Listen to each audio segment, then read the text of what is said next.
कई बार ऐसे मौके आते हैं जब जीत या हार मायने नहीं रखते। उससे भी बड़ा हो जाता है सही और गलत का सवाल। क्या सही है और क्या गलत है? ऐसे समय में हमें यह तय करना होता है कि हम मुश्किल रास्ता चुनेंगे या आसान रास्ता। आज मैं भी एक ऐसे मोड़ पे खड़ा हूं। आप सब जानते हैं कि मुझे एक झूठे केस में फंसाया गया, मुझे जेल भेज दिया गया, एक चुनी हुई सरकार को गलत तरीके से गिरा दिया गया, हमें कई महीने जेल में रखा, पर आखिरकार सच की जीत हुई। 27 फरवरी को अदालत ने मुझे पूरी तरह निर्दोष घोषित कर दिया। कोर्ट ने कहा केजरीवाल निर्दोष है, केजरीवाल ने कोई भ्रष्टाचार नहीं किया। कोर्ट ने सीबीआई की जांच पे ही सवाल खड़े कर दिए और जांच अधिकारी के खिलाफ एक्शन लेने के आदेश दे दिए। लेकिन सच का रास्ता आसान नहीं होता। सीबीआई ने तुरंत इस फैसले को हाई कोर्ट में चुनौती दी और यह केस जस्टिस स्वर्णकांता शर्मा जी के सामने लगा। तब मेरे मन में एक बहुत बड़ा सवाल उठा, क्या इनके सामने मुझे न्याय मिलेगा? मेरे मन में यह प्रश्न क्यों आया? इसके कई कारण हैं, पर दो कारण मुख्य हैं। पहला कारण यह कि आरएसएस की जिस विचारधारा वाली सरकार ने झूठे आरोप लगा के मुझे जेल डाला, जज साहिबा ने स्वयं माना है कि उस विचारधारा से जुड़े संगठन अखिल भारतीय अधिवक्ता परिषद के मंचों पे वे कई बार जाती रही हैं। मैं और आम आदमी पार्टी उस विचारधारा के घोर विरोधी हैं। ऐसे में क्या उनके सामने मुझे न्याय मिल सकता है? दूसरा कारण कॉन्फ्लिक्ट ऑफ इंटरेस्ट। कोर्ट में मेरे विपक्ष में केंद्र सरकार की सीबीआई है और जस्टिस स्वर्णकांता जी के दोनों बच्चे केंद्र सरकार में काम करते हैं। उनके दोनों बच्चे केंद्र सरकार के वकीलों के पैनल में हैं। हमारे सामने कोर्ट में दूसरी ओर से वकील हैं सॉलिसिटर जनरल श्री तुषार मेहता जी। तुषार मेहता जी दोनों बच्चों को केस देते हैं। उन्हें कितने केस मिलेंगे, कौन से केस मिलेंगे, ये तुषार मेहता जी तय करते हैं।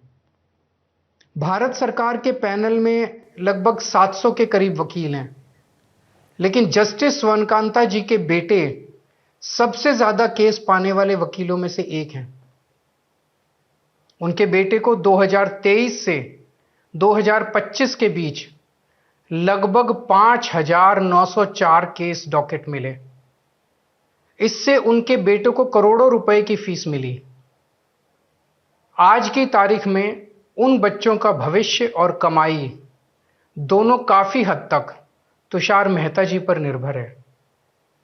तो किसी के भी मन में यह चिंता स्वाभाविक है कि अगर जज कमाई और उनका भविष्य सामने खड़ा वकील तय कर रहा है, तो क्या जज साहिबा उस वकील के खिलाफ फैसला कर पाएंगी? मैं ये स्पष्ट करना चाहता हूं कि मुझे जुडिशरी पे पूरा भरोसा है। मैं जुडिशरी का बहुत सम्मान करता हूं। जब मेरे खिलाफ गलत साजिश हुई तो हमारे देश की जुडिशरी ने ही मुझे न्याय दिया था।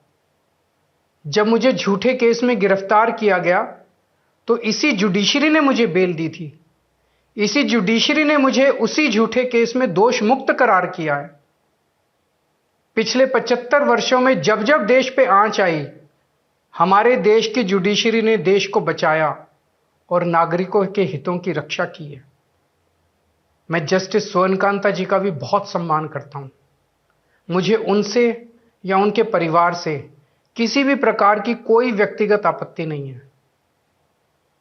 लेकिन न्याय का एक बहुत बड़ा सिद्धांत है, justice should not only be done but should also be seen to be done.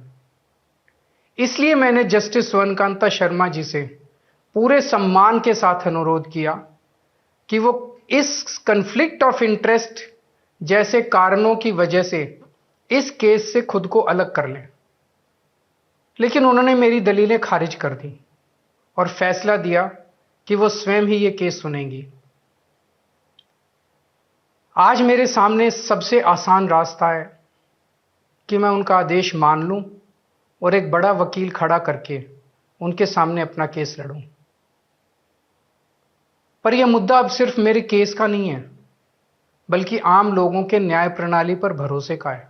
ऐसी दुविधा के मौके पे बापू ने हमें सत्याग्रह का रास्ता दिखाया। बापू ने कहा था कि जब भी किसी अन्याय का सामना करो तो उसका पहला कदम विरोध नहीं बल्कि बातचीत होना चाहिए। अपनी बात अन्याय करने वाले के सामने पूरी विनम्रता के साथ रखनी चाहिए और उसे सुधारने का पूरा मौका देना चाहिए। सारी कोशिशों के बाद भी अगर न्याय ना मिले तो अंतरात्मा की आवाज सुनो। यदि अंतरात्मा की आवाज कहती है कि न्याय नहीं हुआ तो शांति और विनम्रता के साथ सत्याग्रह करना चाहिए। फिर उसके जो भी परिणाम हो वो सहर्ष स्वीकार करने चाहिए। पर इस पूरे प्रकरण में अन्याय करने वाले व्यक्ति के प्रति किसी भी प्रकार की नफरत या गुस्सा नहीं होना चाहिए। मैंने भी बातचीत से शुरुआत की, पूरी निष्ठा और विनम्रता के साथ जस्टिस स्वर्णकांता जी के सामने अपनी बात रखी। उन्हें इस केस से अलग होने के लिए याचना की। मैंने आग्रह किया कि मेरा केस हाईकोर्ट के किसी भी अन्य जज द्वारा सुन लिया जाए, लेकिन उन्होंने मेरी प्रार्थना अस्वीकार कर दी। उन्होंने फैसला दिया कि वे अपने आप को इस मामले से अलग नहीं करेंगी और ये केस वो स्वयं ही सुनेंगी। उनके दिए गए इस फैसले से मैं पूरी विनम्रता पूर्वक असहमत हूं। इस पूरे घटनाक्रम के बाद मेरी आशंका और गहरी हो गई है कि क्या उनके सामने मुझे न्याय मिलेगा।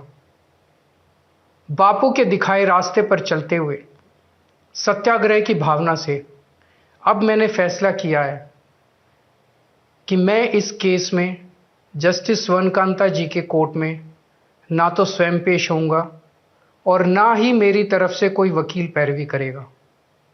जस्टिस स्वर्णकांता जी जो भी फैसला सुनाएंगे उस पर समय आने पर मेरे जो भी कानूनी अधिकार हैं, जैसे सुप्रीम कोर्ट में चुनौती देना आदि, वो सभी कदम लेने के लिए मैं स्वतंत्र हूं।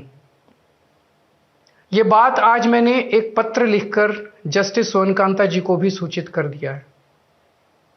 मेरा जस्टिस स्वर्णकांता जी से किसी प्रकार का व्यक्तिगत विरोध नहीं है।